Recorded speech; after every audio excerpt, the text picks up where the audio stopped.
A'udzubillahi minasyaitonirrajim. Bismillahirrahmanirrahim. Alhamdulillahi rabbil alamin. Wassalatu wassalamu ala asyrafil anbiya wal mursalin. Sayyidina wa safina wa habibina wa maulana Muhammadin wa ala alihi wa ashabihi ajma'in. Asyhadu an la ilaha illallah al-malikul haqqul mubin wa asyhadu anna Muhammadar Rasulullah Shadiqul wa'dul amin.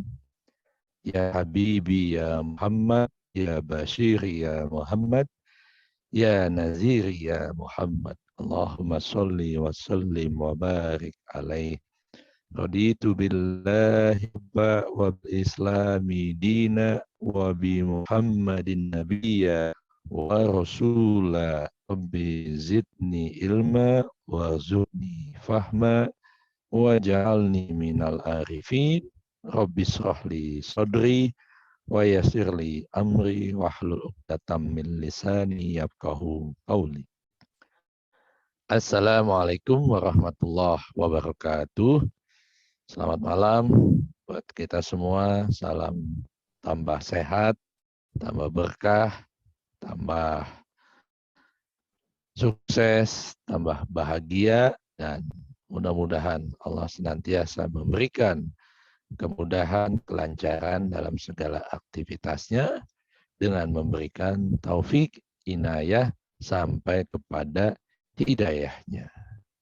Amin ya rabbal alamin. Salawat serta salam senantiasa kita haturkan, kita sampaikan kepada junjungan Nabi mulia, baginda Nabi besar Muhammad sallallahu alaihi wasallam, minas zulumati ilan nur, yang telah membawa umat manusia dari kegelapan menuju cahaya.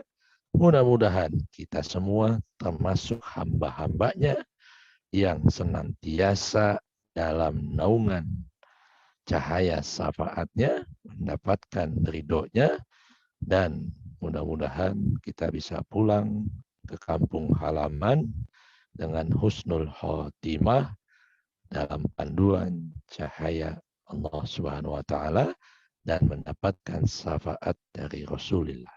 Amin ya rabbal alamin. Kita mulai kaji kita malam ini dengan membaca basmalah bersama-sama. Mudah-mudahan Allah senantiasa menyertai kita dan memberikan kita pemahaman yang luar biasa. Bismillahirrahmanirrahim.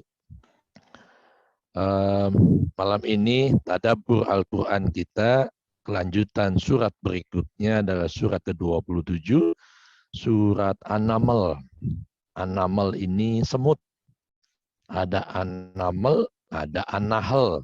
Kalau An-Nahl surat ke-16 itu artinya lebah. Ada lebah, ada tawon, beda tuh. Ada semut. Semut ini namlah, an-namlatu gitu. Kalau betina, kalau di Al-Qur'an ini disebutkannya an-naml, sapi jantan. Sapi jantan. Apa semut jantan gitu. Kenapa enggak an-namlah? Karena yang dimaksudkan semut di sini adalah sebenarnya segerombolan kecil orang-orang yang berjalan menuju Allah. Sebenarnya itu sebagaimana lebah gitu. Jadi orang yang sudah mengenal Allah itu dia hanya menghinggapi apa-apa yang indah, yang baik dan benar. Kan lebah maunya cuma ke saripati madu, bukan hanya bunga, saripati bunga. Bukan bunga daunnya, tapi saripatinya, pokok intinya dari bunga, itu yang dirabuki oleh si lebah madu itu.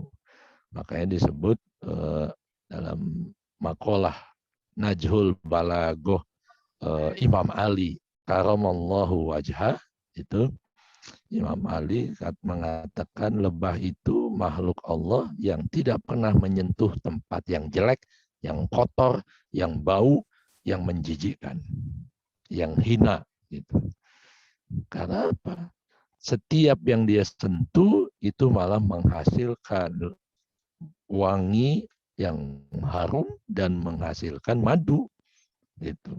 Dan ketika menyentuh pun tidak merusak bunga-bungaan yang disentuh. Kan nggak diacak-acak tuh. Malah setelah dirabuki oleh lebah, itu malah makin bagus tumbuhnya gitu. Nah itu. Jadi begitulah perumpamaan orang makrifat yang secara spesifik itu, bahwa orang makrifat itu sedikit kecil bilangannya dibandingkan 7, sekian miliar umat manusia gitu. 10 juta belum tentu ada, dibanding 7 miliar kan nggak ada artinya itu 10 juta. Tapi kalau 10 juta itu 1 juta saja masing-masing mengkloning 100 sampai 1000 orang, itu akan menggemparkan dunia gitu kan. Ini kan lagi rame nih. Satu Jokowi saja itu kan sudah bikin banyak, katanya banyak pemimpin dunia terkagum-kagum gitu. Bayangin ditambah 9 pemuda yang dicita-citakan oleh Bung Karno, berikan aku 10 pemuda. Dikasih Jokowi 1 aja udah kayak begitu, gimana dikasih 9 lagi gitu kan. Bisa-bisa diacak-acak seluruh dunia gitu. Jadi betapa dahsyat yang kecil itu kalau benar-benar dilakukan secara istiqomah, ini kaitannya dengan lelaku perjalanan spiritual sedikit, tapi kita ajak baca Allahu, Allahu, kalau kita biasakan itu akan mendarah daging. Ketika mendarah daging, maka akan menempel sifat-sifat keilahian, akan mengejawantah yang kuat, Al-Qawiyyu, Al-Matin, Al-Aziz, Al-Jabbar, Al-Qahar. Nah, gitu. Belum sifat-sifat kelembutan, Al-Latif, Ar-Rahman, Ar-Rahim, Al-Wadud, gitu, dan sebagainya. Gitu kan. Nah, jadi itu. Jadi kenapa banyak sekali nama-nama binatang di dalam Al-Quran? Karena Allah memang nggak mau bikin sesuatu atau firman-Nya yang jauh dari aspek keseharian makhluknya. Itu makanya disebut sapi betina, disebut perempuan, An-Nisa gitu kan. Panggil lagi ada Maryam, perempuan juga gitu kan. Ada kemudian Al-Maidah, hidangan itu dan sebagainya. Jadi yang tidak asing dalam kehidupan manusia. Supaya apa? Supaya gampang mengambil pelajaran. Jadi Allah mewahyukan, memerintahkan kepada lebah, kepada sapi, kepada apalagi tadi, animal, pada semut, tidak lain tidak bukan untuk kita jadikan ibroh atau pelajaran, atau menjadi contoh yang baik buat kita jadikan contoh dalam hidup keseharian. Nah, di sini ada surat An-Naml, surat ke-27. Itu 27 setelah surat As-Su'ara gitu. Nah, surat An-Naml ini turunnya di Mekah. Suaranya masih oke ya? Bagus ya suara sip. Di Mekah, Makkiyah, makanya disebut surat Makkiyah, ada Madaniyah, ini Makkiyah.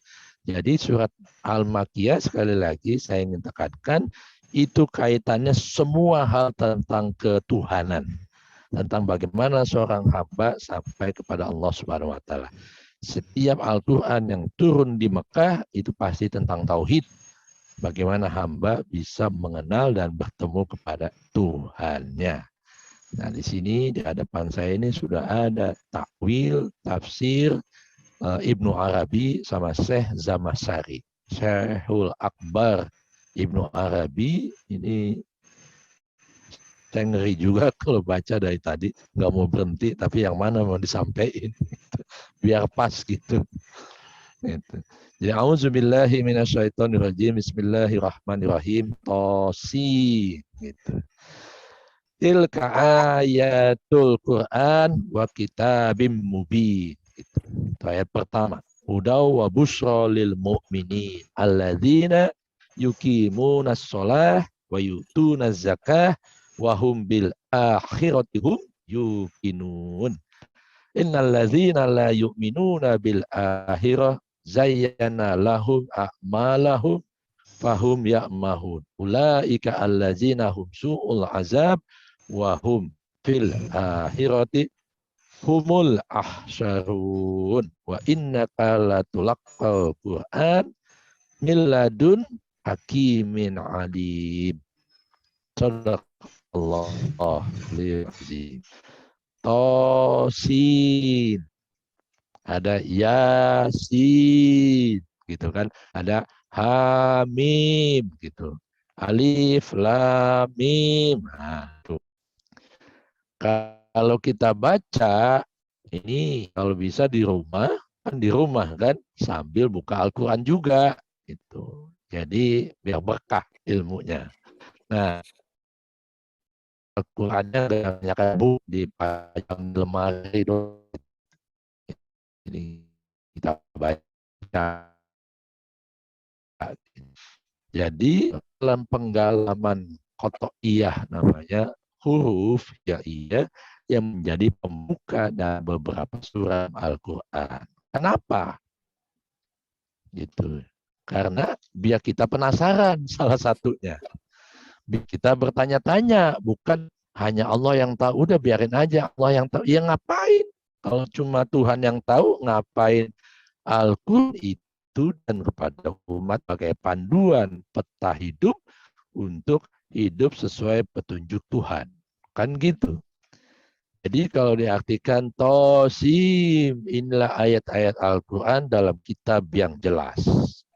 Tosin, tidak dimaknai. Sama di depan juga alif, lam, mim, surat Al-Baqarah.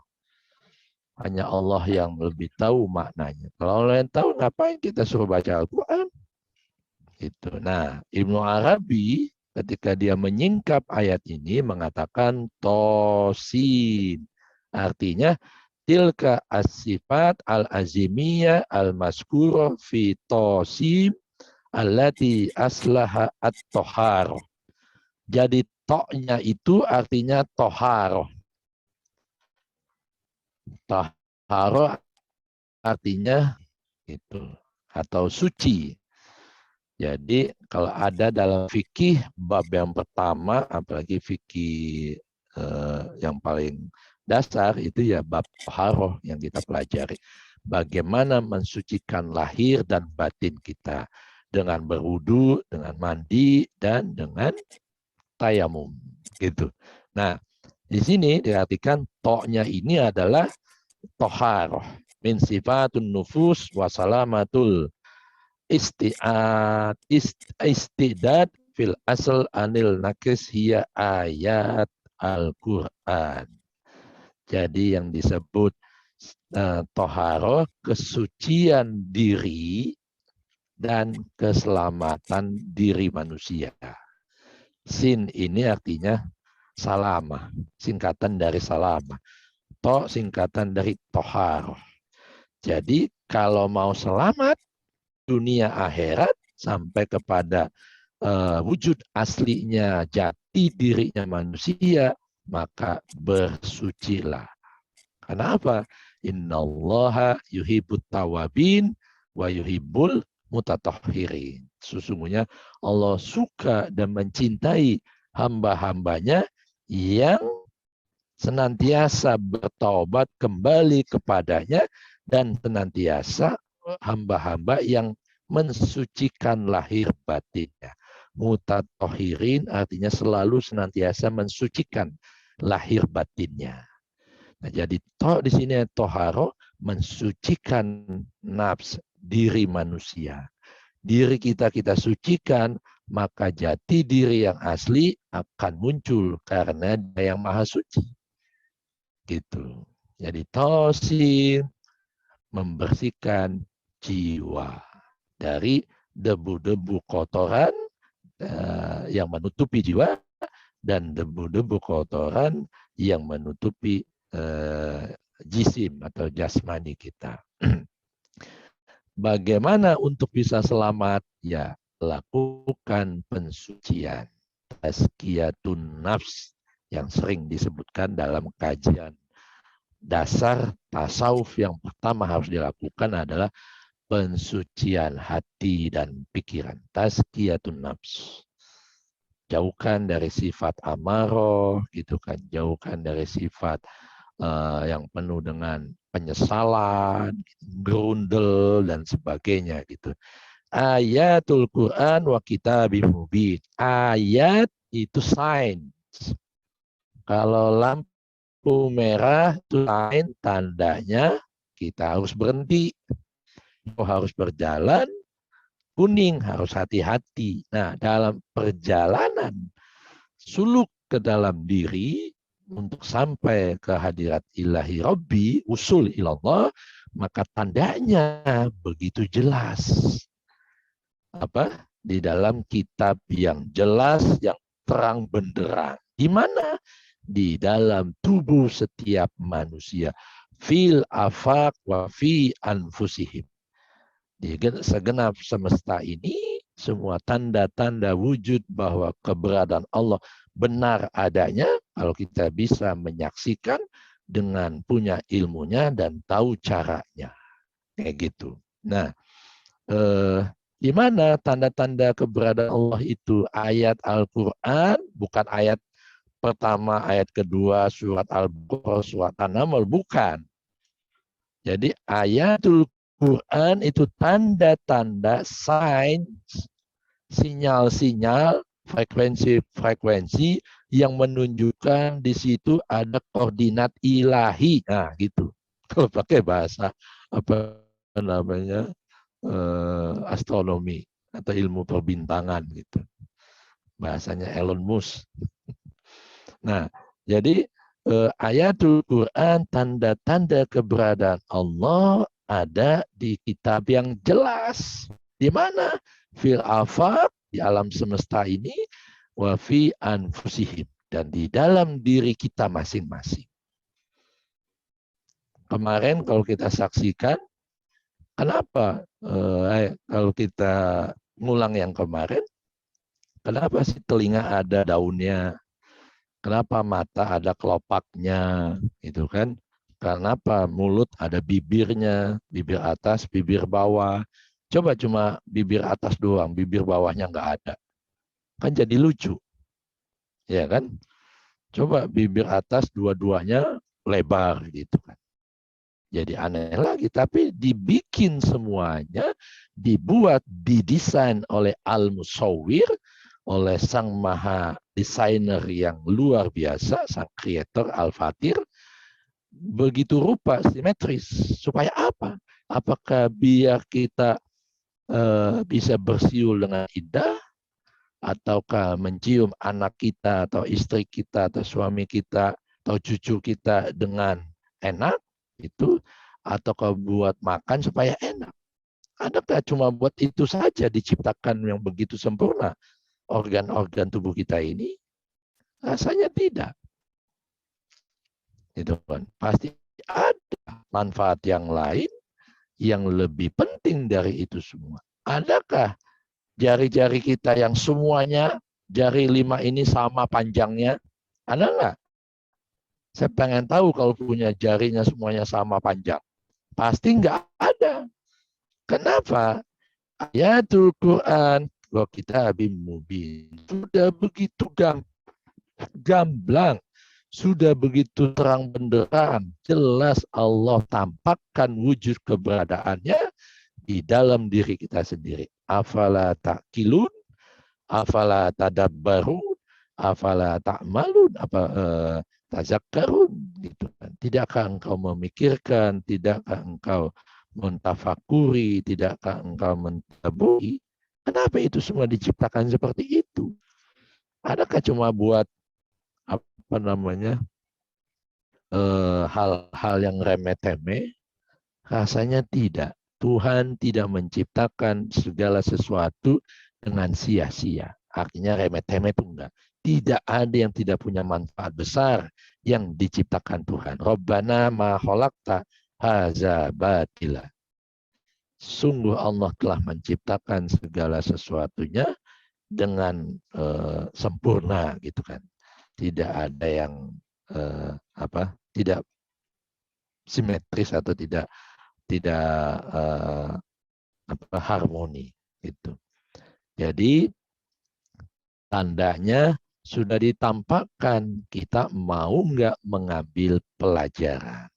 Nggak usah yang di alam semesta terlalu jauh, di dalam diri saja kita kadang nggak melihat.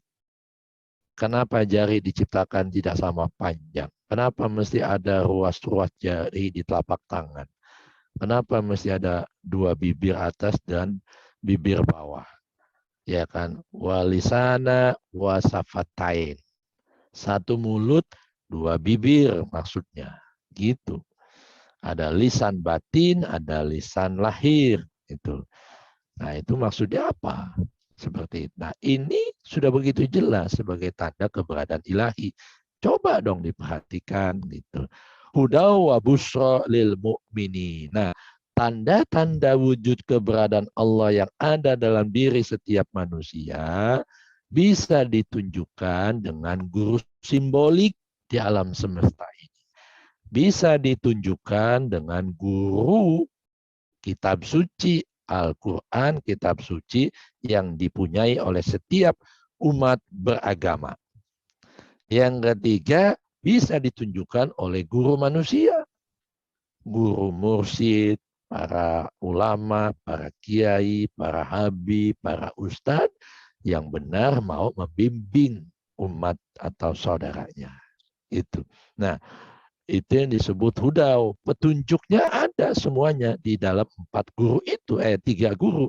Yang puncaknya adalah wabusra lil mu'minin. Hudan, petunjuk, hidayat dari Al-Hadi, dari Allah yang maha memberi petunjuk itu, senantiasa datangnya dari Allah kepada orang yang beriman. Untuk orang beriman. Lil mu'minin artinya tanda-tanda wujud keberadaan Allah fil afaq wa fi anfusihim, tanda yang anfusi, kalau bahasa falsafah Islamnya, fi anfus anfus dan afaki di alam semesta, di dalam diri itu hanya bisa untuk orang beriman. Kenapa? Orang beriman senang atau selalu mengambil banyak pelajaran dalam setiap sekecil apapun contoh-contoh dalam kehidupan. Wahuda wa busra lil mu'minin. Busra ini artinya gembira. Yes, I know kenapa aku diciptakan dengan 2 kelopak mata. Itu busra itu maksud yes, gua tahu sekarang kenapa harus bersahadat. Bukan sekedar ngucap. Ternyata kenapa mata ini ada 2, mata lahir, mata kepala, ada mata batin, mata mata kolbu, gitu. The eyes of the heart, gitu. Nah, alladzina, jadi petunjuk bagi buat orang beriman yang selalu senantiasa menyaksikan kehadiran Allah di alam semesta maupun di dalam dirinya sendiri. Makanya kalau kita lihat telapak ini ada 18 tandanya, di yang kiri ada 81, kalau dijumlahkan menjadi 99 nama-nama Allah yang indah. Tidakkah engkau memikirkan, kemudian engkau merenungkan, lalu engkau ejawatakan dalam laku keseharian? Nah, yang begitu ketika pertanyaan itu ditanyakan, hanya orang beriman yang mampu melaksanakan, mengamalkan laku itu. Mengamalkan, mewujudkan nama-nama Allah yang indah dalam hidup keseharian. Siapa itu orang beriman? Definisinya adalah alladzina yuqimunas sholah. Itu. Jadi huda wa busra, kalau Ibnu Arabi mengatakannya qaimim maqam. Gila istilahnya luar. Qaimun maqam. Jadi qaim senantiasa ajak, senantiasa mantap, senantiasa sudah tidak bergeming lagi, isbat gitu, sabit gitu, kayak akar menghujam ke 7 lapis bumi, kokoh, kuat, walaupun diterpa angin badai yang besar tidak akan pernah roboh karena akarnya menghujam kuat di bumi itu. Nah, itu pun berlaku buat manusia bagi yang beriman. Cirinya qaimum maqam, sudah ajak tetap pendiriannya istiqomah dia di sana. Qaim itu menegakkan apa yang sudah menjadi perilaku Allah menjadi perilakunya. Makanya Rasulullah mengatakan dalam hadis tahalluk bi ahlakillah, berakhlaklah dengan akhlaknya Allah. Artinya apapun kebaikan perilaku lahir maupun yang dilakukan, yang diucapkan, apapun yang dipikirkan, itu kita contoh dengan lakunya Rasulullah. Fi Rasulillah uswatun hasanah. Nah, jadi huda wa busra artinya qaimum maqam. Itulah orang beriman. Qaimum maqam itu cirinya apa? Allazina yuqimunas shalah. Gitu. Jadi senantiasa salatul hudur wal muraqabah. Itu orang beriman yang sudah pasrah totalitas kepada Tuhan, pasti sholatnya sholatul hudur wal muraqabah.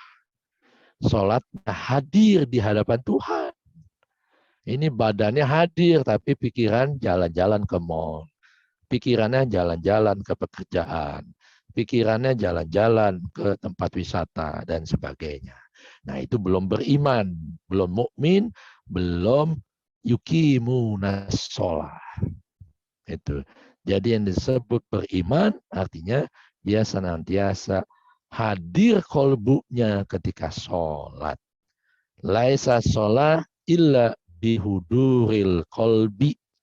Tidak sah sholat kecuali hadir hatinya, kolbunya dan pikirannya mengingat Allah selalu. Wal muraqabah. Dan selalu ketika sudah ingat, sudah hadir di hadapan Allah, itu membuat dirinya muraqabah dari kata-kata qarib. Artinya menjadi semakin dekat kepada Allah. Raqib, qarib itu. Jadi muraqabah hamba-hamba yang didekatkan kepada zat Allah. Karena apa?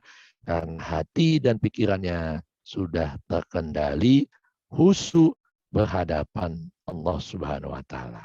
Nah, itu yang disebut allazina yuqimunas shalah wa yutunaz zakah. Jadi wa yutunaz zakah an sifatin nufus yuzakkuna bitajrid wal mujahadah wahum bil akhirati yukinun. Nah, yutuna zakah artinya selalu melepaskan, mensucikan dirinya. Jadi di sini dikatakan Ibnu Arabi ansifatin nufus, yang selalu berjuang untuk melepaskan kemelekatan kepada sesuatu selain Tuhan. Makanya kita tunaikan zakat, itu menunaikan zakat kan memberikan. Kalau memberikan kan melepaskan. Itu ininya, kiasannya begitu. Jadi zakat artinya mensucikan, yutu itu artinya melepaskan atau memberikan. Jadi melepaskan kemelekatan diri yang tadi melekat hanya kepada hal-hal duniawi, lalu dilepaskan kemelekatan itu hanya melekat kepada yang maha suci. Dengan cara apa? Mensucikan lahir batin. Makanya di depannya tosin gitu. Tosin, sin juga. Kalau yasin, wahai manusia, sinnya juga bisa dimaknai sebagai insan. Wahai manusia, tosin artinya sucikanlah ke aspek-aspek kemanusiaanmu menjadi aspek yang keilahian. Tidak hanya aspek kemanusiaan yang disucikan untuk mencapai kepada kehadirat Tuhan. Tapi yang penting adalah bagaimana aspek kemanusiaan itu mampu sampai kepada aspek keilahian. Wahum bil akhirah maqamul musyahadah. Jadi orang-orang yang sudah mensucikan dirinya, karena lapisan diri ada nafsul amaroh sampai nafsul kamila atau sufia, ada 7 itu disucikan semua, dilepaskan, ditanggalkan, maka yang nampak adalah maqamul musyahadah. Gitu. Maqam musyahadah, penyaksian apa? Buah dari pensucian di atas. Makanya selalu awal dari pertobatan ngapain? Sholat tobat. Kan mandi tobat. Iya kan? Syariatnya seperti itu. Mandi tobat artinya membersihkan lahir batin karena mau menghadap Tuhan. Kemudian wudhu, kemudian sholat tobat sebagai wujud dari kita melepaskan kemelekatan kepada selain Allah untuk nyambung. Sholat itu artinya nyambung kepada Allah tempat kita kembali. Taba ya tubuh taubah. Kembali kepada at-taib yang memberikan ampunan atau taubat, yang menerima taubat Allah Subhanahu wa taala. Jadi ujung dari kita tosin, mensucikan jiwa, hati, dan pikiran adalah kemampuan untuk bisa hadir dalam setiap sholat. Ketika kolbu dan pikirannya hadir, maka dirinya semakin dekat dan semakin dekat kepada Allah. Kalau sudah dekat, tidak mudah ditarik-tarik lagi untuk melekat kepada selainnya. Kalau masih melekat, maka lepaskanlah kemelekatan itu dengan disimbolkan wayutuna zakat, menunaikan zakat, memberikan kepemilikan yang selama ini diamanahkan kepada kita oleh Allah. Apa-apa yang kita punyai, itu punya Allah. Apa yang sudah kita konsumsi, itulah rezeki yang sesungguhnya. Uang banyak, 10 miliar, 100 miliar, 1 triliun. Kalau masih ada di bank, itu bukan milik kita. Karena suatu saat bisa diambil oleh yang punya. Bisa jadi nanti buat bayar hutang, dipinjam orang, kan gitu, buat macam-macam. Buat dibagikan ke sumbangan dan sebagainya. Yang benar-benar uang yang menjadi rezeki ketika kita belanjakan, kemudian kita makan, kita konsumsi. Nah, itu namanya rezeki. Sudah kita konsumsi gitu. Kalau belum, hati-hati, harus bisa siap melepaskan, karena suatu saat, kapan saja, harta itu bisa diminta oleh sang pemiliknya, yaitu Allah Subhanahu wa taala. Jadi setelah mampu melepaskan kemelekatan kepada siapapun dan apapun, maka ujungnya adalah wahum bil akhirati yuqinun. Dan puncaknya adalah maqamus musyahadah. Kalau sudah penyaksian, ketika menyaksikan maka dia akan mukasyafah. Oh, ternyata yang aku lihat ini, itu kan, surga. Nah, apa di dalam surga? Disingkap. Musyahadah, kemudian mukasyafah. Disingkaplah. Ternyata di dalam surga ada bidadari. Gitu. Tidak ada minuman yang tidak memabukkan. Tidak ada sungai yang rasanya kayak susu Ovaltine gitu. Nggak ada gitu. Tidak ada buah yang dipetik langsung berbuah lagi. Nggak ada. Ternyata di surga yang ada adalah nur ala nuri, cahaya di atas cahaya, gitu. Nah, di sinilah kemudian orang yang beriman ini meyakini bahwa fi halil mukasyafa yukiduna bil ma'a fi halil mukasyafa rasul ahdihim ilaiha wa yubashiruhum bi jannatuz zat wa faudul aum.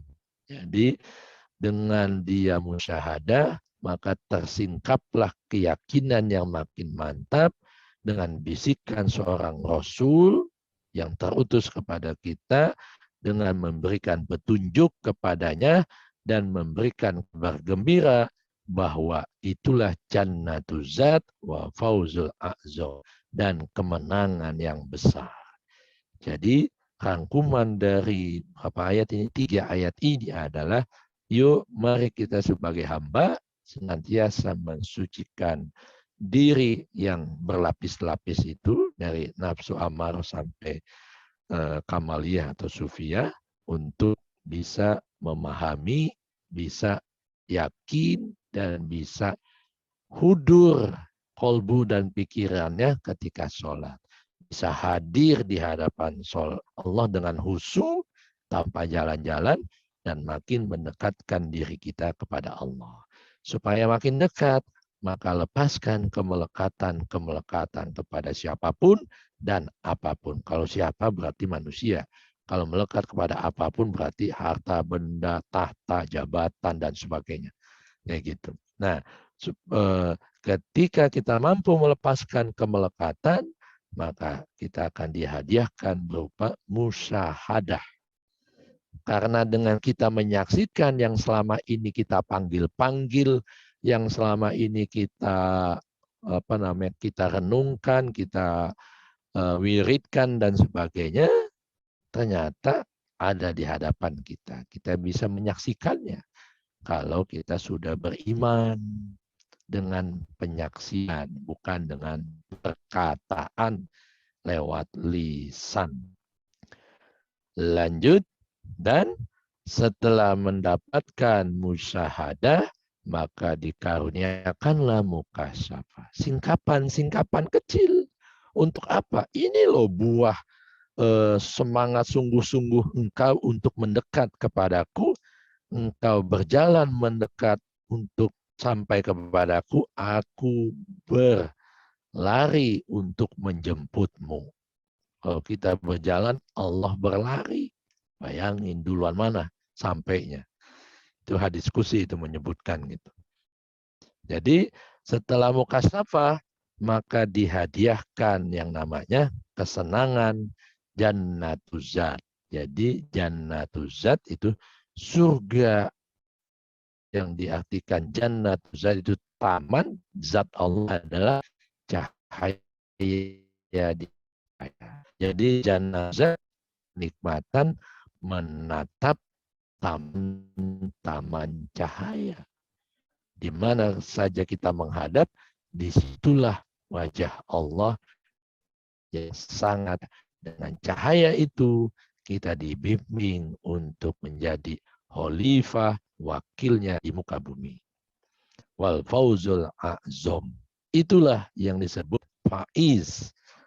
Fauzul itu kemenangan, keberuntungan, kemenangan yang paling besar. The greatest achievement gitu.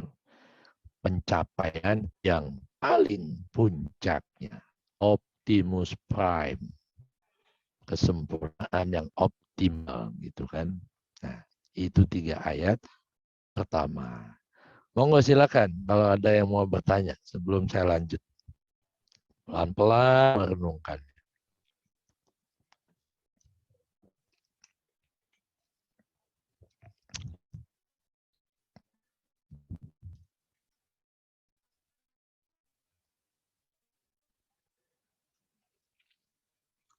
Yang ayat selanjutnya, ayat 4. Ulaika ya, bukan. Innallazina la yu'minuna bil akhirah zayyana lahu a'malahum fahum ya'mahun. Ulaika allazina lahum su'ul azab wa hum fil akhirah humul ahsarun wa innaka latulaqqal Qur'an illadun hakimin alim. Isqala Musa li ahlihi an inni anastun nar sa'atikum minha bihabarin aw atikum bisihab qabasila alakum tastolun falamma ja'aha nudiya an buraka man finna wa man haulaha wa subhanallah rabbil alamin. Ya Musa innahu Allahul azizul hakim wa alqi asoka falamma ra'aha tahtazzu ka'annaha jan wala mudbira walam yu'aqib ya Musa la takhaf inni la yakhafu ladayyal mursalun. Shadaqallahul aliyyul azim. Syekh Zamasari mengatakan, tadi Syekhul Akbar Ibnu Arabi, innal lazina la yu'minuna bil akhirati, itu innal lazina la yu'minun bil akhirah. Jadi yang tadi orang beriman, dia beriman salah satunya dengan beriman kepada hari kiamat, hari kebangkitan. Jadi yang disebut beriman kepada hari kiamat, bil akhirah, hari akhir, itu hari kebangkitan kesadaran, kebangkitan jiwa, kebangkitan pikiran, sehingga semuanya bisa bertransformasi. Itu yang disebut kebangkitan. Itu yang disebut reformasi. Reformasi bangkitnya cuma mahasiswanya doang gitu. Ternyata sampai ke sini reformasinya kebablasan kan gitu. Jadi belum mengalami pencerahan itu, baru mengalami perubahan biasa yang disebut kebangkitan, perubahan yang signifikan dari bodoh sampai mendapatkan ilmu yang cemerlang. Dari malas sampai menjadi pribadi yang disiplin, rajin, giat, dan sungguh-sungguh menggapai impian. Misalnya seperti itu. Jadi innal ladzina la yu'minu, ini kebalikan ayat yang di atas. Sesungguhnya mereka yang tidak beriman kepada hari kebangkitan atau hari akhir, ini menurut Az-Zamasari dalam tafsir Kasyafnya disebut minal mahjubin nufusihim bikamalatiha wa a'maliha. Jadi orang-orang yang tidak beriman itu adalah golongan yang mahjub, artinya yang masih terhijab. Makanya lawan dari beriman adalah kafir, artinya terhijab. Kafir. Kafir itu kafir, artinya tertutup. Terhijab pandangannya dari menyaksikan Allah fil afaq maupun di dalam dirinya sendiri, fi anfusihim. Gitu. Jadi terhijab dari melihat wajah Allah dengan apa di sini? Baik dengan kesempurnaan Allah dan baik pula dengan segala kesempurnaan kalamnya maupun kesempurnaan perbuatannya, a'malaha gitu. Jadi mereka yang terhijab dari wajahnya Allah itu disebut tidak beriman, alias kafir. Jadi siapapun dia, apapun agamanya, kalau masih terhijab, belum mampu menyaksikan zat Allah, jannatul zat tadi, belum disebut beriman. Disebutnya kafir. Jadi kafir ini bukan orang jahat, bukan orang yang gak rajin sholat. Ada mereka sholat, ngebangun masjid juga, bantu yatim piatu juga gitu. Tapi mereka tidak menyadari kehadiran Tuhannya karena masih tertutup, tercover penglihatannya, kesadarannya. Makanya harus dikiamatkan. Ada kata-kata di situ bil akhirah. Itu mereka nggak percaya kepada Allah dan tidak percaya kepada hari kebangkitan, hari kiamat, hari akhir. Itu karena di hari akhir semua manusia akan dibangkitkan kesadarannya bahwa la ilaha illallah. Enggak ada yang lain di semesta ini kecuali yang ada hanya Allah Subhanahu wa taala. La ilaha illallah. Muhammadur Rasulullah. Dan Muhammad, hakikatul Muhammadiyah sebagai cara kita untuk bisa sampai kepada Allah. Itu. Fahum yu'mahun. Jadi mereka itulah golongan orang-orang yang fahum yu'mahun. Apa nih sini disebut selalu dirudung kesesatan. Selalu diliputi oleh kegelisahan, kezoliman, kegelapan, kekhawatiran, ketakutan, kecemasan dan sebagainya. Nah, itu ciri-ciri orang yang belum beriman. Kalau beriman dapat alhamdulillah, nggak dapat ya bersabar, belum rezekinya. Gitu. Kalau rezeki pasti tidak kemana-mana. Memang nggak kemana-mana, dia harus dijemput oleh yang bergerak bersama Allah Subhanahu wa taala. Fahum yu'mahun. Artinya sifat Allah yang hak itu, sifatul hak wa tajaliyat anwaruha, dan tajalinya cahaya itu ketika manusia tersingkap dari cahaya. Jadi kalau masih tertutup, Allah tidak akan bertajali, tidak akan tampak cahayanya. Anwaruha. Cahaya Allah tidak akan tampak kalau manusia masih tertutup pandangan mata kolbunya. Itu. Ayat kelima, wahum fil akhirati humul ahsyarun. Dan mereka itulah yang mendapatkan di penghujung kehidupannya kerugian yang besar. Jadi di penghujung hidupnya tidak husnul khotimah, tapi su'ul khotimah. Akhir penghabisan yang jelek.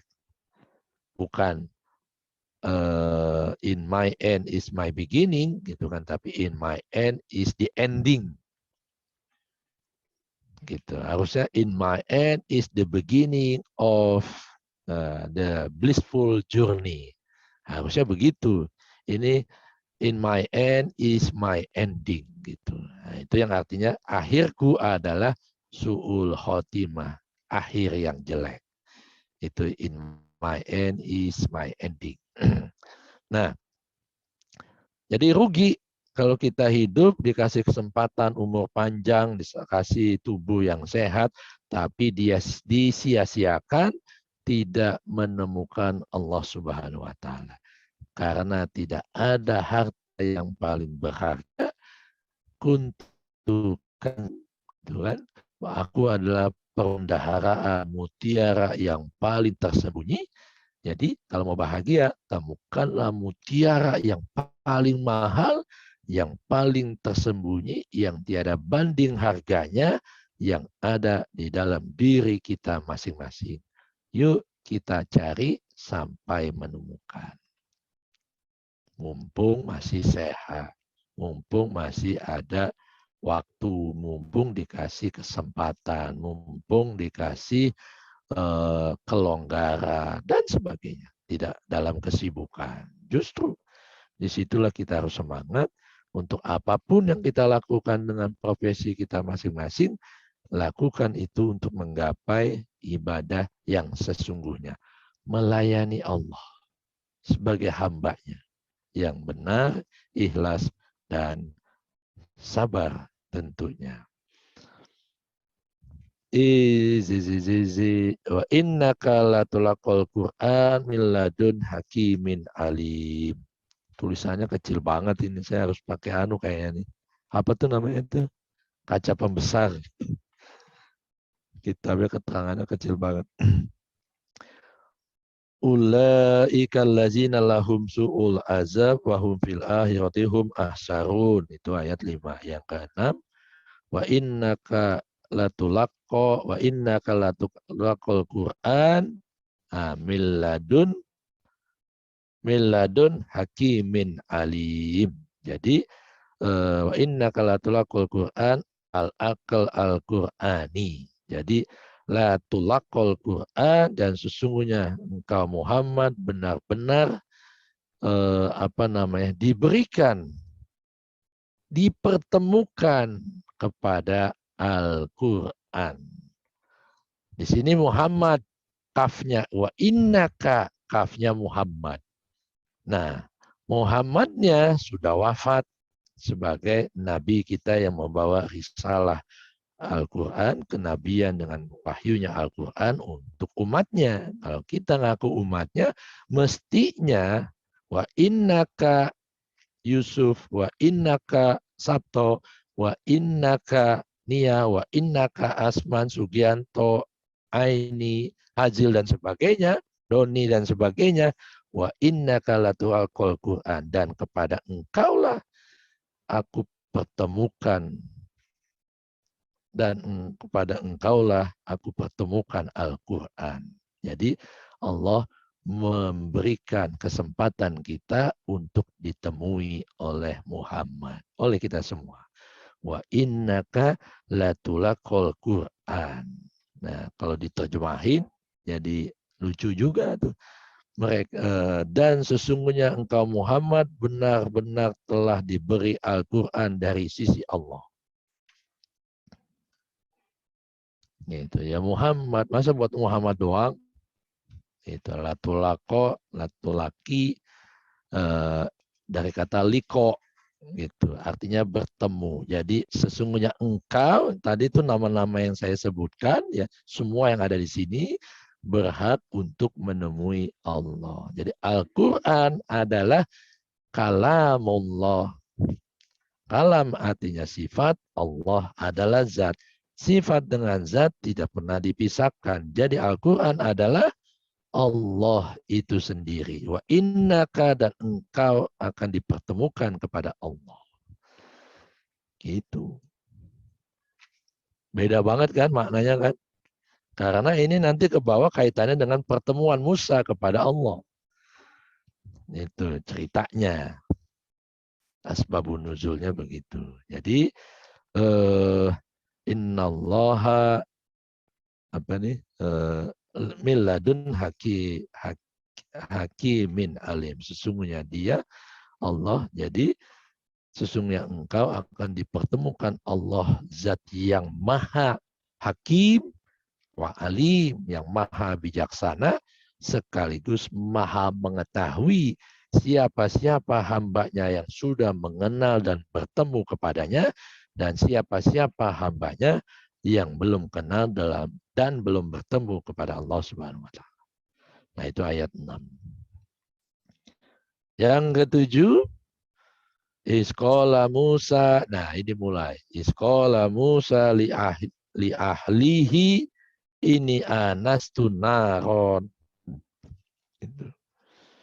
Sini dikatakan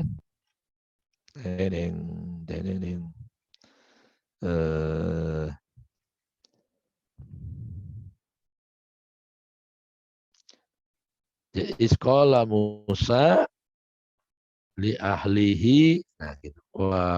Waktu qauli Musa al-qalbu gitu. Jadi Musa ini kalau dalam bahasa yang tersirat atau hakikatnya adalah kolbu manusia.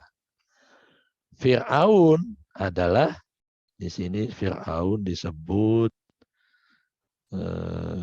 tar,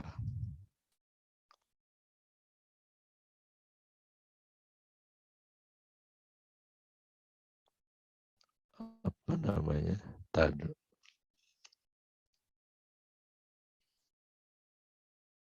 nafsul amaroh.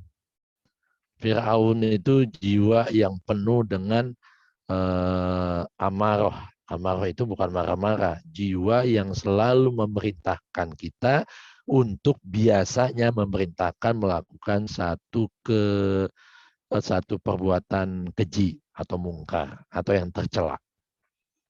Nah, di dalam diri setiap manusia ini selalu ada Musa dan Fir'aun. Musa dan Fir'aun adanya di mana? Di kota Mesir. Kota Mesirnya ini tubuh manusia ini. Ini kota Mesirnya. Gitu. Keren kan Tuhan itu? Gitu. Jadi jangan pernah memaknai Al-Quran keluar dari diri kita sendiri. Karena ini buat kita. Pengalaman Nabi Muhammad ya harus kita alami. Kalau nggak kita alami, ngapain jadi petunjuk umat Islam Al-Quran ini? Karena ini petunjuk hidup supaya bisa selamat dunia sampai akhirat. Jadi Musa adalah sebagai simbol kolbu gitu. Nah, di situ diartikan ketika Musa berjalan, dia melihat apa katanya? Ingatlah ketika Musa berkata kepada keluarganya gitu. Li ahlihi, kita punya ahli nggak di tubuh kita nih, keluarga kita? Ya semua anggota tubuh kita itu ya keluarganya gitu. Yang menjadi komando ada di kolbu, yaitu ruh sang maharu. Makanya kalau sudah tahu Allah yang menjadi komandan dalam kehidupan, bukan kita diperbudak oleh hawa nafsu, tapi yang menjadi tuan dan majikan adalah sang maharuh atau Allah Subhanahu wa taala. Kalau belum bertemu dengan sang maharuh, boleh jadi yang menjadi majikannya adalah nafsu dan ego. Sehingga hidupnya diperbudak hawa nafsu, ego, dan dunia yang fana ini. Sehingga dunia yang dia tahu sudah tahu dunia itu akan ditinggalkannya, tapi dicari sampai mati-matian. Bayangin, sudah tahu semua harta benda yang ditumpuk-tumpuknya itu pasti akan ditinggalkan, tapi masih terus saja mati-matian. Emangnya nggak boleh? Bukan nggak boleh, jangan ngoyo. Kan sudah dicontohkan dalam sa'i gitu kan, laki-laki itu berlari kecil, yang perempuan berjalan saja dalam sa'i 7 kali itu bolak-balik Sofa dan Marwah.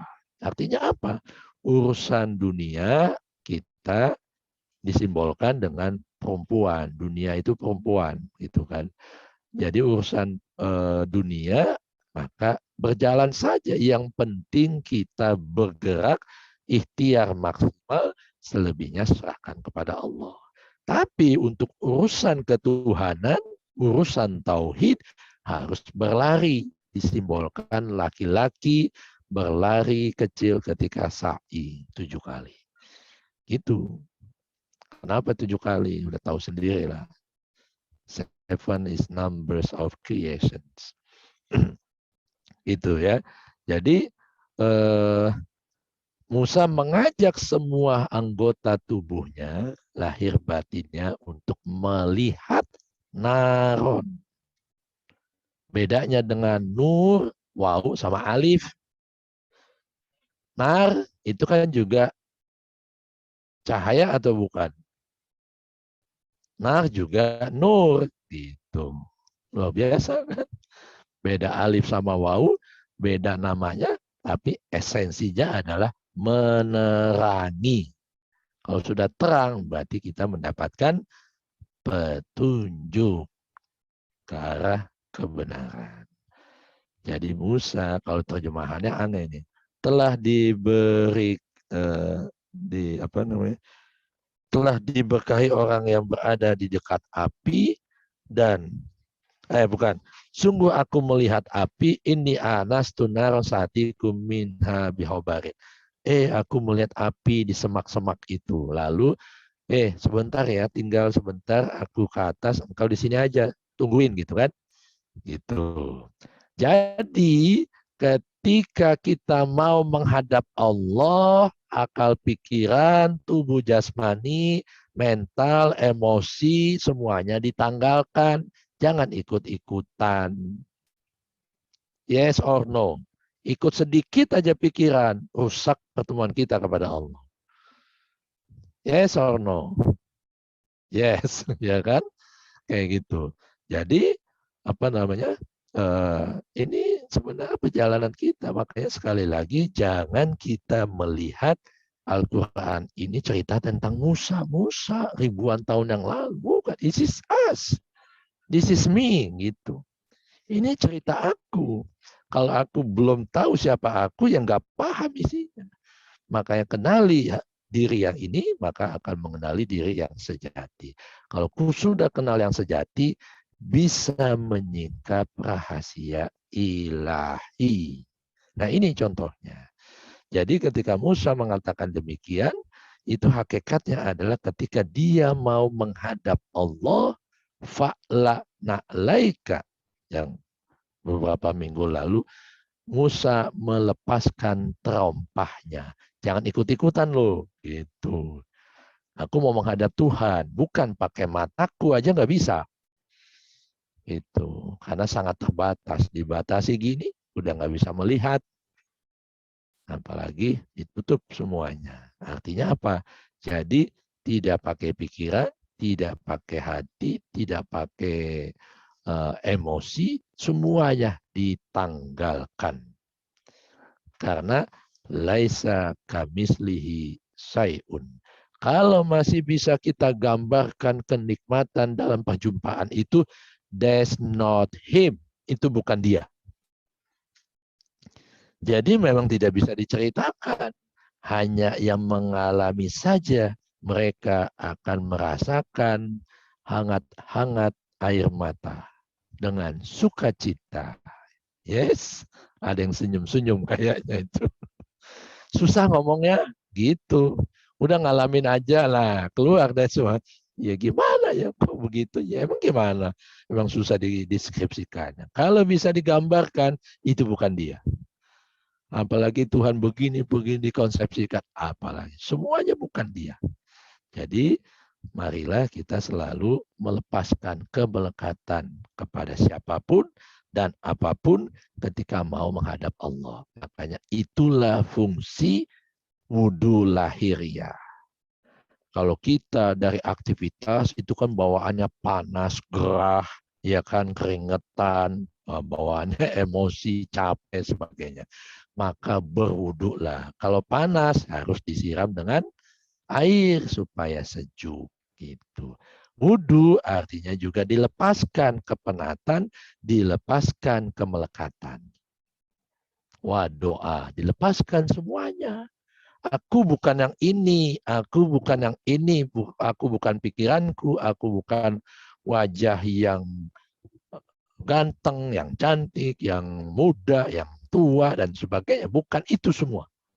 Yang awet muda, bukan itu semua.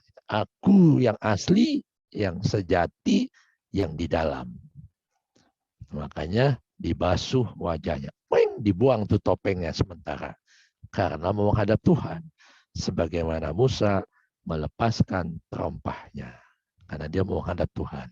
Nah di sini bahasanya Musa berkata kepada keluarganya, tunggu sini ya. Kalau baca Asbabul Nuzulnya, cerita asal muasal ayat ini turun, Musa dengan rombongannya diusir oleh dikejar-kejar oleh Firaun, dia dengan umatnya yang sudah beriman mengikuti jalan Musa, dia melarikan diri.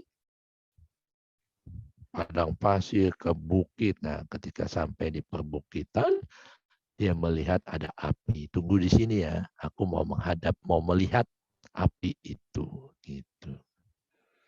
Api itu sebenarnya simbolisasi Allah Subhanahu wa Ta'ala. Jadi sini diam-diam. Itu maksudnya keluarganya apa? Secara hakikat seluruh anggota tubuhnya freeze. Diam sejenak gitu.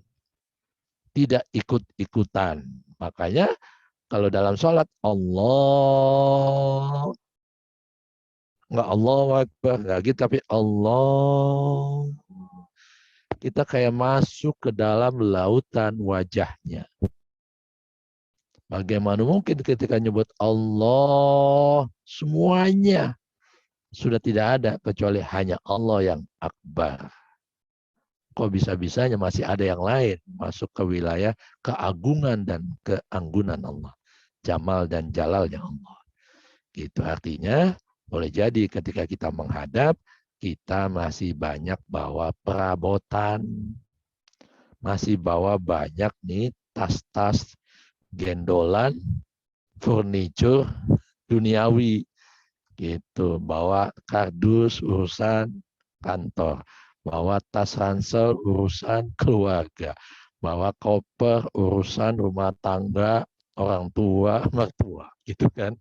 Ya berat, gitu. Kebawa-bawa nanti ngadap Tuhan, jadi nggak husu.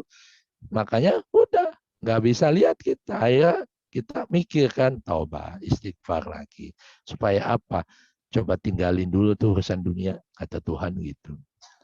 Sengaja Tuhan menutup wajahnya. Karena Allah juga punya sifat dua. Satarul uyub, ada kasful uyub. Gitu. Jadi dia satar artinya menutup. Kalau kasful artinya membuka. Nah, kapan Allah membuka wajahnya buat kita bisa menyaksikan sepuasnya? Kapan Allah menutup? Sebenarnya Allah nggak pernah menutup, kitanya yang terhijab. Oleh apa? Oleh perbuatan debu-debu kotoran dunia yang nempel di hati dan jiwa pikiran kita. Makanya harus dibersihkan. Tosin. Itu balik lagi ke atas kan. Jadi kalau aku sudah sampai melihat api itu, akan aku kabarkan kepada kalian semua. Aku informasikan, aku beritakan apa yang aku saksikan. Itu kata Musa. Lalu dia bilang lagi apa? Apa namanya? Dan kalau boleh pun akan aku bawa api itu, cahaya itu untuk menerangi dirimu. Untuk menghangatkan diri kalian, kata Musa gitu. Karena fungsi cahaya kan menghangatkan. Di tengah-tengah dingin, perang dingin kehidupan. Nah di sini Syekh Zamasari mengatakan, ini anastu naro, ini anastu bi ainil basir. Jadi sesungguhnya aku ingin melihat naron atau nuron. Aku ingin melihat cahaya bi ainil basir naron. Itu. Jadi dengan mata kolbu, mata basiro ini mata batin. Basir itu penglihatan batin yang tajam. Nar wa ma'azomuha min hiya narul akal wal fa'al. Sa'atikum minha bihobar. Ilmun bittariqah illallah. Jadi jalan untuk sampai kepada penyaksian akan jannatuzat berupa nar atau nur, cahaya Allah itu, jalannya adalah dengan pikiran yang tercerahkan.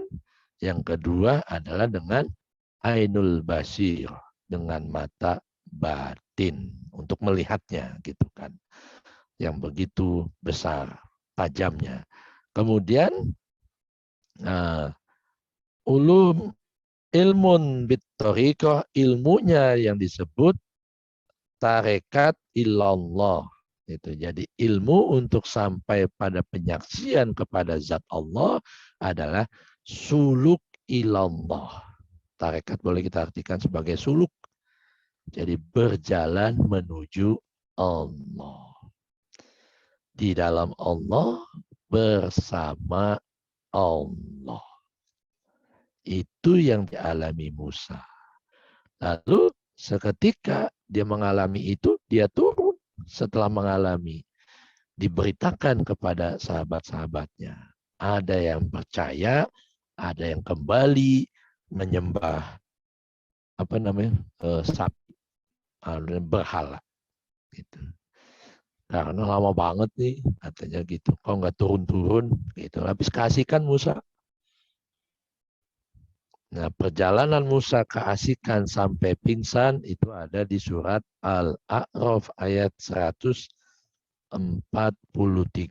Ketika Musa jatuh pingsan, menyaksikan wajah Allah di gunung itu, di Gunung Sinai di situ.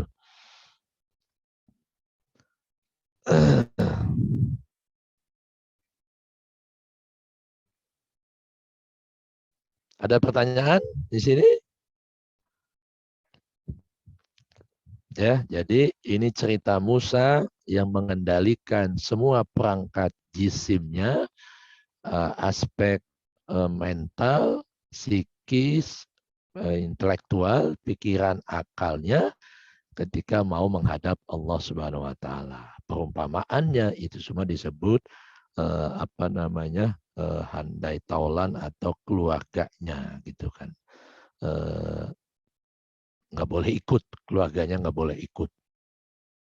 Kalau ikut kan jadi rame, kalau rame nggak husuk gitu bisa sederhananya. Jadi tinggalkan untuk sementara, fana, menghilangkan aku dan yang lainnya, aku-aku yang tidak sejati, termasuk ego, termasuk hawa nafsu, termasuk dunia fisik ini, sehingga yang hadir adalah aku yang sejati.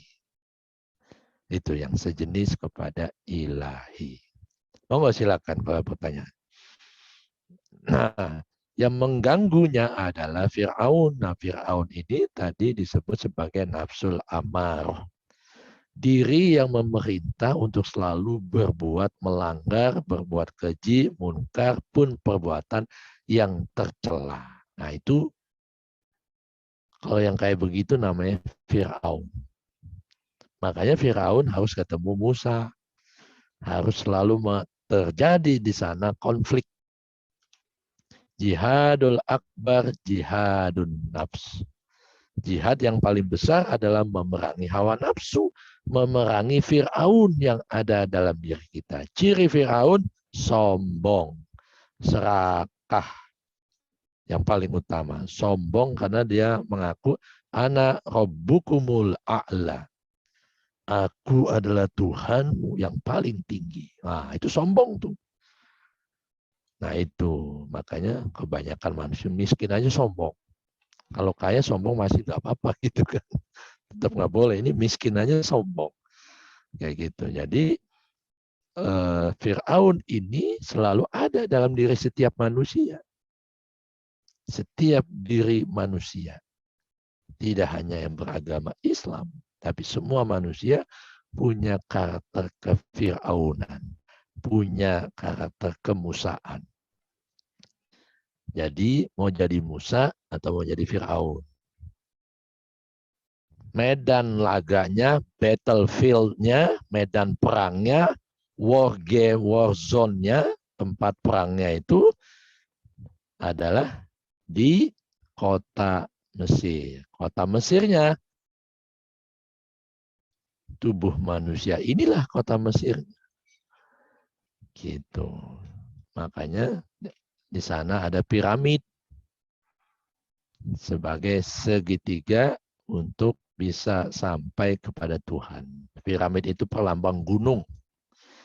Gunung untuk yang kita mau tempuh adalah masuk ke dalam gunung supaya bisa selamat gitu. Jadi jiwa-jiwa yang tenang yang sudah mampu memerangi hawa nafsu itu disebut Musa. Sehingga ketika mampu memerangi Fir'aun, Fir'aun ini hawa nafsu, nafsul amaro ya, itu. Maka dia bisa masuk ke dalam piramid, ke dalam gunung. Gunung itulah Baitullah, kolbunya. Gitu.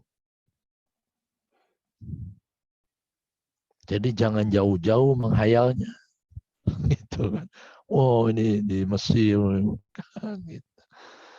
Kalau nggak ada kota Mesirnya sekarang, Kairo gitu kan, ya bohong Tuhan. Makanya harus ada. Lahiriahnya ada, hakikatnya dapat. Bagaikan baut dengan mur. Klik, kencang jadinya. Beragama pun harus begitu. Falamma jahanu dia an abuka finnar wa man haulaha. Maka ketika Musa sampai di sana telah diberkahi orang yang berada di dekat api. Orang yang kalau dekat api kan biasanya panas. Kok ini diberkahi? Nah, kan gitu. Jadi sini api ini simbol sebagai simbol cahaya ilahi. Ya kan diberkahi. Apa katanya di sini? Dan orang-orang yang di sekitarnya juga mendapatkan keberkahan dari cahaya itu. Bayangkan kalau seorang hamba sudah mampu bertauhid baik dengan sifat, nama, af'al dan zatnya, maka dirinya lambat laun akan menjadi anak-anak cahaya, children of God. Nah, kalau menjadi anak-anak cahaya, ini bukan anak secara biologis ya, karena Tuhan nggak pernah punya anak secara biologis. Ini anak spiritual, anak rohani maksudnya.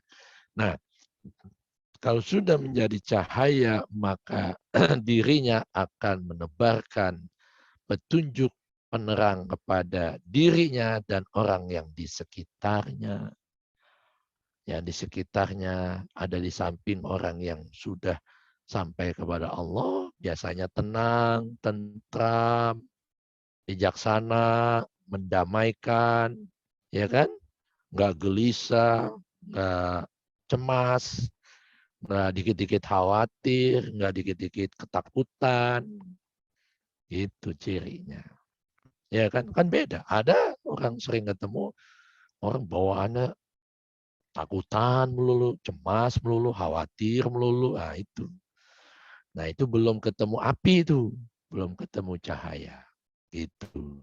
Jadi kalau orang sudah ketemu cahaya, dirinya akan dihangati, bahkan dilindungi, diberikan kehangatan, diberikan kesejukan, diberikan kedamaian, ketentraman.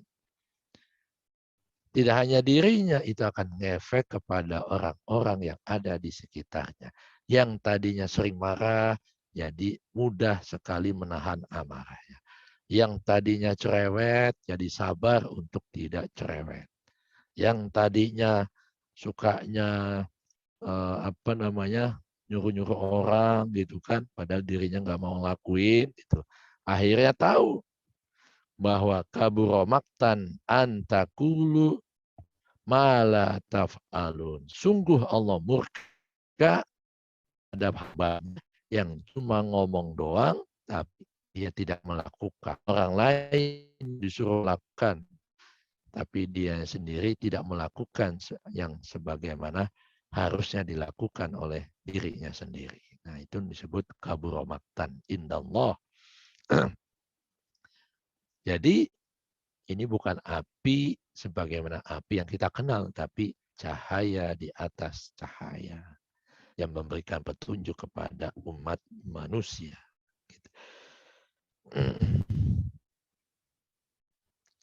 Wahai Musa, nah baru tuh ngaku kan, api itu ngaku, wahai Musa gitu.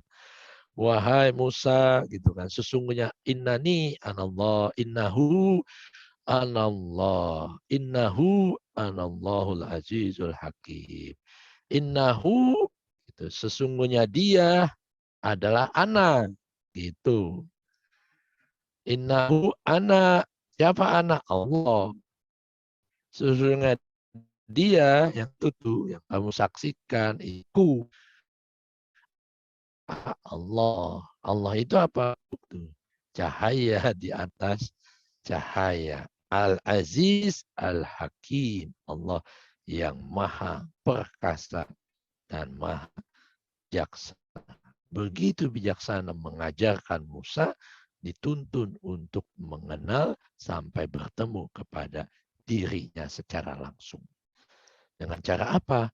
Mendaki ke Gunung Sinai, menyaksikan api. Bukit, dalam bahasa ceritanya itu bukit, tapi sebenarnya Gunung Sinai namanya. Gitu. Dan terakhir, wa alki asoka falamma ra'aha tahtazu ka'annaha jan wala mudbira wala akib ya Musa la tahob inni la yahofu ladayal mursalun. Wahai Musa, dan lemparkanlah tongkatmu. Gitu. Ini apa? Jadi ini ketika Musa sudah mendapatkan pencerahan, mendapatkan ma'rifatullah, maka dibawalah ma'rifatullah itu untuk diperintahkan Allah, memerintahkan Musa untuk kembali mendakwahi Fir'aun. Mengajak Fir'aun untuk beriman kepada Allah, bukan mengajak sebagai Tuhan yang tinggi. Ada Tuhan yang maha tinggi dari seorang sekedar Fir'aun. Maka singkatnya Allah perintahkan Musa untuk membawa, itu bahasanya tuh tongkat.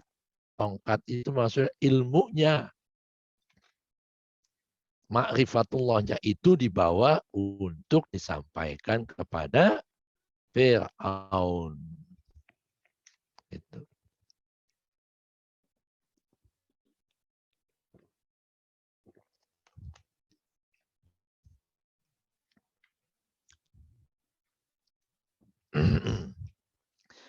Bahasa terjemahan apa?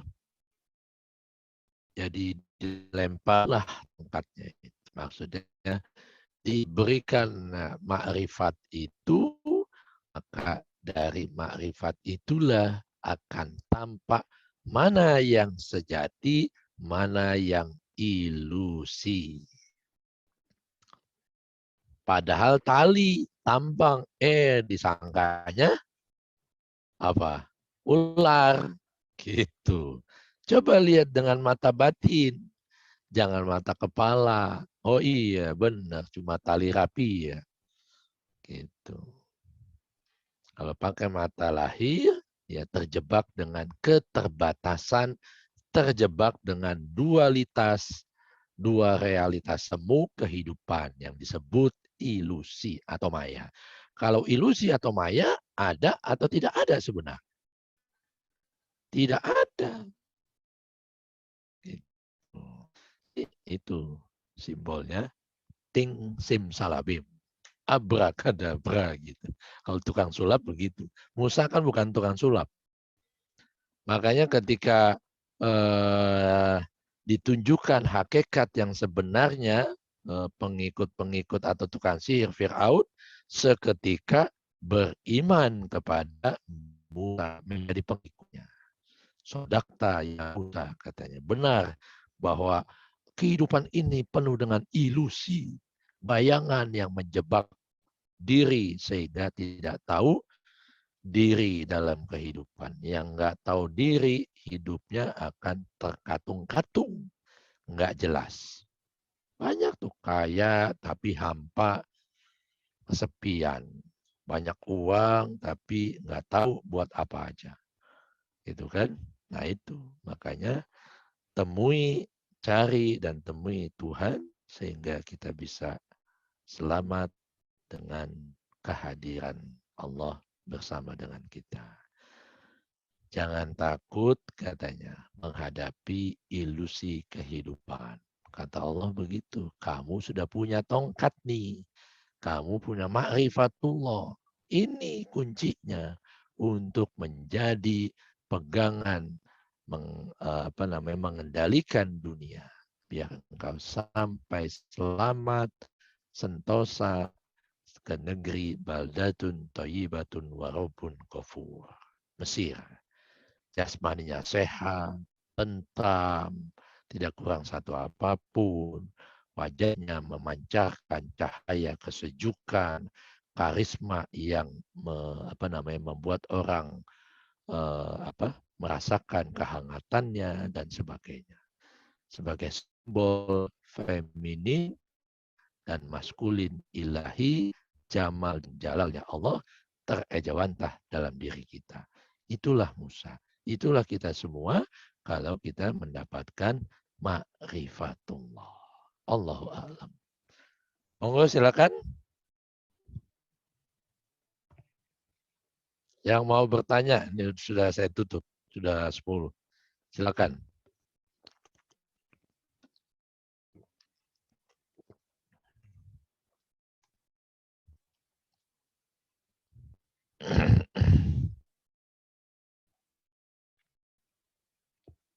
Jadi saran saya, next time kalau baca Quran, nggak usah banyak-banyak. Jangan ngejar target one odoy, one day, one juice misalnya. Boleh, tapi juga jangan dilupakan untuk merenungkan apa sih makna ini Tuhan. Tanya saja pada Tuhan. Kasih tahu dong gitu. Jadi belajar berdialog kepada dia sekali, dua kali. Kita enggak, kalau sering, lama-lama kita tahu vibrasinya. Nah, jadi kita tahu ketika Tuhan terangkan makna yang sesungguhnya menurut dia. Kalau sudah Allah berikan pemahaman yang mendalam setiap ayat yang difirmankan, tidak ada satupun di bumi yang bisa membantahnya. Percaya, itu sudah saya alami itu. Gitu. Dan orang membantah kayak apapun, kita akan tetap teguh. Karena ilmu kita bukan dari luar. Ilmunya dari Sang Maha berilmu. Min ladunka ilma. Yang disebut laduni atau huduri. Dari sisi Allah lah ilmunya. Bukan karena baca, bukan karena katanya, tapi karena Allah yang memberikan informasinya. Yang berfirman kan Allah. Jadi kalau nggak tahu, tanya dia dong yang paling pantas. Gitu. Monggo silakan. Kalau mau bertanya. Kalau enggak, saya tutup. Mau istirahat, mau jalan-jalan. Flying to the moon. Gitu. Kan bukan Michael Jackson aja. Apa lagunya itu? Flying to the moon. Ada yang mau tanya? Silakan. Yang mau konfirmasi, yang mau apresiasi, yang mau kritik, yang mau apa nih? Apa tuh? Dibacain dong nih, saya nggak ngeliat, kecil banget. Cara untuk belajar ilmu laduni, tinggal kita berkomunikasi dengan Allah. Ya, tidak sesederhana itu. Jadi min ladunka ilma, ilmu laduni yang langsung dari sisi Allah, bagaimana bisa kalau kita belum satu frekuensi dengan frekuensi ilahi. Gitu. Kalau kita masih berupa materi, ya harus dirubah menjadi energi. Nggak cukup dengan energi, harus berubah lagi menjadi cahaya. Gitu. Baru ketika cahaya ketemu cahaya, soul to soul, nah itu ketemu, baru bisa paham. Itu yang disebut ilmu laduni. Jadi ilmu laduni nggak bisa sembarangan. Jadi siapapun dia, apapun agamanya, harus menempuh laku perjalanan meniti ke dalam diri. Yang disebut journey suluk ke dalam diri, untuk kita sampai kepada Allah. Kalau berjalan kan bukan jalan di tempat.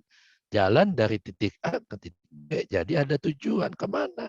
Jalan untuk sampai wusul ilallah.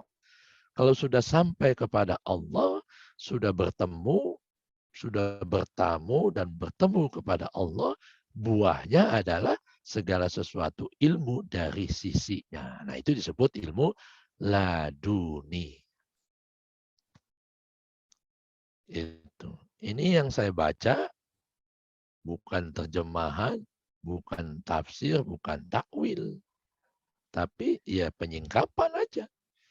Itu yang saya keluarin tadi ini penyingkapan. Tadi yang saya baca itu anu aja biar ada loh di Ibnu Arabi karena beliau juga singkapan juga gitu loh. Karena takwil.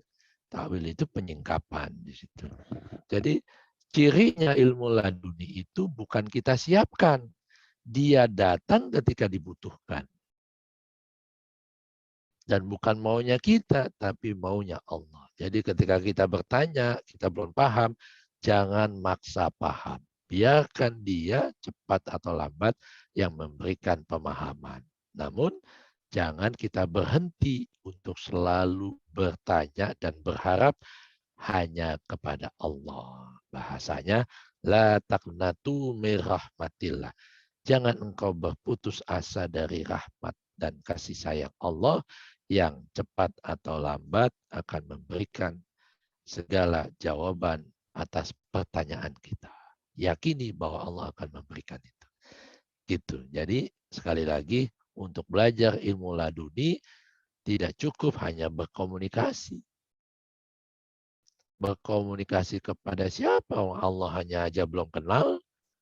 Bagaimana bisa kenal kalau belum pernah ketemu? Jadi temui Allah, kenali dia, sering-sering ketemu. Kalau sudah sering ketemu, akan jatuh cinta, akan mahabbah. Kalau sudah jatuh cinta, akan timbul kerinduan selalu bersama dengannya. Kalau sudah selalu bersama dengannya, lebur tauhid zat, tauhid af'al, tauhid sifat dan asma, maka akan muncul milladunka ilma. Ilmu dari sisinya yang disebut ilmu laduni. Tidak ada yang tidak melalui proses.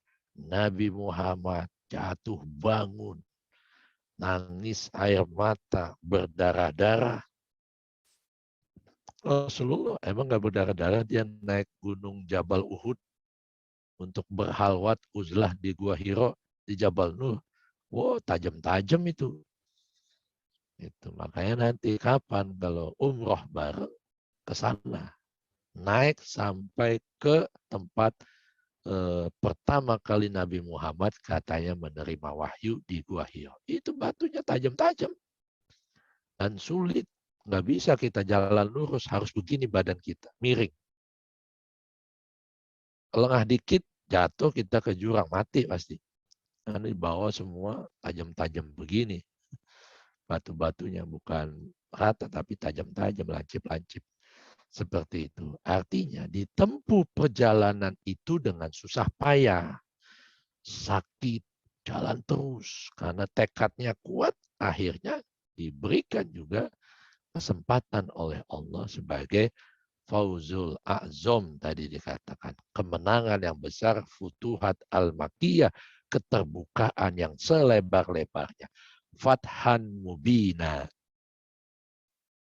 Inna fatahna laka fatham mubina. Sesungguhnya telah aku buka Baitullah itu dengan keterbukaan yang sejelas-jelasnya. Yang seterang benderangnya. Kok kamu nggak lihat? Karena masih terhijab. Maka bukalah hijab, bukan hijab jilbab ya, kerudung bukan, gitu. Tapi hijab yang menghalangi pandangan penglihatan kita kepada Allah. Bukan penglihatan yang ini, tapi penglihatan yang batini atau mata ruhani.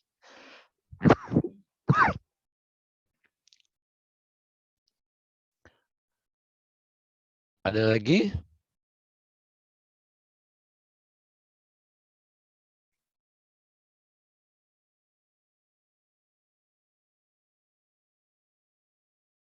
Udah dijawab ya tadi. Nah, nggak ada? Oke ya. Benar nih, saya hitung. 1, 2, 3. Biar nggak kemalaman, biar bisa bangun malam. Bercengkrama kepada Allah Subhanahu wa taala. Mudah-mudahan dengan kita bercengkrama kepadanya akan makin akrab, makin dekat sehingga apapun yang menjadi impian, harapan kita untuk menjadi khalifahnya, menjadi rahmatan lil alamin akan terwujud. Amin ya rabbal alamin. Billahi taufiq wal hidayah. Wa ma taufiqi illa billah. Alaihi tawakkaltu wa ilaihi unib. Wassalamualaikum warahmatullahi Waalaikumsalam wabarakatuh. warahmatullahi Sampai wabarakatuh. ketemu ya minggu depan. Terima Sehat kasih, selalu Romo. semuanya. Salam.